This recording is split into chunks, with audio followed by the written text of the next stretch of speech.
അതിരപ്പള്ളിയിൽ മസ്തകത്തിന് പരിക്കേറ്റ ആനയെ പിടികൂടാൻ ഇന്നും ദൗത്യം തുടരും. ആനയെ ഇതുവരെ കണ്ടെത്താനായിട്ടില്ല. ദൗത്യ സംഘം നിരീക്ഷണം തുടരുന്നുണ്ട്. ഗോകുൽ VS വിവരങ്ങളുമായി ചേരുന്നു. Gokul, good morning. ഇന്നും ആനയെ കണ്ടെത്താനുള്ള ശ്രമം തുടരുക തന്നെ ആയിരിക്കുമല്ലേ? ഈ മയക്കുവെടി വെക്കാനായി പ്രത്യേക നീക്കങ്ങൾ ഇന്നുണ്ടാവുന്നത് എന്തൊക്കെയായിരിക്കും? അതായത് ഇന്നും ആനയെ കണ്ടെത്താനായുള്ള ശ്രമം തുടരുകയാണ്. അതിൻ്റെ ഭാഗങ്ങളായി വിവിധ സംഘങ്ങളായി തിരിഞ്ഞുകൊണ്ടുള്ള നിരീക്ഷണം നടത്തുന്നുണ്ട്. ഇപ്പോൾ വാഴച്ചാൽ DFO എന്നോടൊപ്പം ചേരുന്നുണ്ട്. മാഡം, ഇപ്പോൾ എങ്ങനെയാണ് അതിൻ്റെ നിരീക്ഷണം എങ്ങനെയാണ് പോകുന്നത്? മാഡം അടക്കം ഇപ്പോൾ നിരീക്ഷണത്തിലാണ് തോന്നുന്നു, പല ആനകളെ നിരീക്ഷിക്കുകയെന്ന് തോന്നുന്നു. അതെ, ഇന്നലെ നമ്മൾ റിസർവിനകത്ത് കയറിയ ആനയെ നമുക്ക് സ്പോട്ട് ഔട്ട് ചെയ്യാൻ സാധിച്ചിട്ടില്ല. ഡ്രോൺ കൊണ്ടുവന്ന് നോക്കി, പക്ഷേ ഡ്രോണിനകത്തും നമുക്ക് ഈ ആനയെന്ന് പറയപ്പെടുന്ന ഒരു ആനയെ നമ്മൾ കണ്ടെത്തിയിട്ടില്ല. അപ്പോൾ ഇന്നത്തത് നമ്മൾ നമ്മുടെ സ്റ്റാഫ് പല സംഘങ്ങളായിട്ട് ഫീൽഡിലുണ്ട്. ആനയെ ലൊക്കേറ്റ് ചെയ്താൽ നമുക്ക് ഇന്നലത്തെ പോലെ തന്നെ ഡോക്ടർ ഇപ്പം ഒരു 10-15 മിനിറ്റിനുള്ളിൽ എത്തും. അപ്പോൾ അതിനുശേഷം ആനയെ ലൊക്കേറ്റ് ചെയ്യുന്നതാണ് മെയിനായിട്ടുള്ള ഇത്. അല്ല, ഇത് നമ്മൾ സ്ഥിരം ഇവിടെ കാണുന്ന വേറെ ആനകളാണ്. അപ്പോൾ നിങ്ങളിങ്ങനെ ഫോട്ടോ എടുത്ത് അതിനെ നിരീക്ഷിക്കുക അങ്ങനെയാണോ ചെയ്തത്? അല്ല, ഇതിപ്പോൾ സ്ഥിരം ഈ ആനയെ നമ്മളങ്ങനെ കണ്ടിട്ടില്ല, ഈ ഫീൽഡിൽ കണ്ടിട്ടില്ല. ഇപ്പോൾ ഒരു 3 ആഴ്ചയായിട്ടാണ് ഈ ആനയെ കണ്ടു തുടങ്ങിയത്. പിന്നെ അതിനൊരു ഒരു 1.5 ആഴ്ചയായിട്ടാണ് ഈ മുറിവ് ശ്രദ്ധിക്കാനും തുടങ്ങിയത്. അപ്പോൾ നമ്മൾ ഇവിടെ ഈ പ്രദേശത്ത് കാണാത്ത ഒരു ആനയാണ്, നമുക്ക് അധികം പരിചയമില്ല ആനയെ. മറ്റുള്ള ആനകളൊക്കെ സ്ഥിരം കൊമ്പന്മാർ ഇന്നലെ തന്നെ നിങ്ങൾ ഫീൽഡിൽ നിന്ന് വന്നപ്പോഴും കണ്ടു കാണും. കുറേ കൊമ്പന്മാരുണ്ട്, ഒരു 7-8 കൊമ്പന്മാർ ചിലപ്പോൾ ഗ്രൂപ്പായിട്ട് കാണാം. അപ്പോൾ നമുക്ക് ആ ആനകളെയൊക്കെ സുപരിചിതമാണ് ഫീൽഡിൽ പോകുമ്പോൾ. പക്ഷേ ഇത് വ്യത്യസ്തമായിട്ടൊരു ആനയാണ്.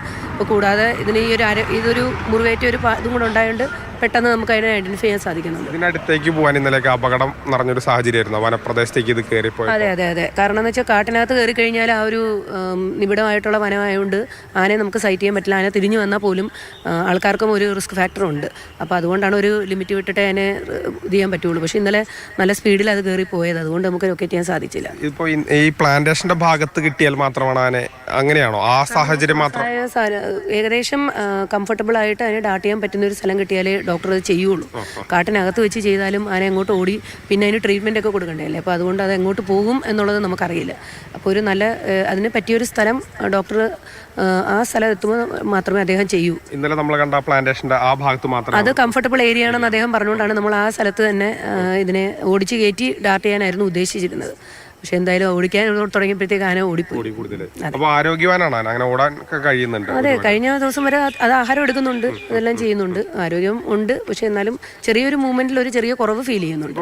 കഴിഞ്ഞ ദിവസങ്ങളിലൊക്കെ പലരും ആശങ്കയായിട്ട് പറഞ്ഞത് പറമ്പിക്കുളത്തുനിന്ന് വന്ന ഒരു ആനയാണ്, അപ്പൊ അങ്ങോട്ട് പോകാനുള്ള ഒരു സാധ്യത അങ്ങനെയുണ്ടോ?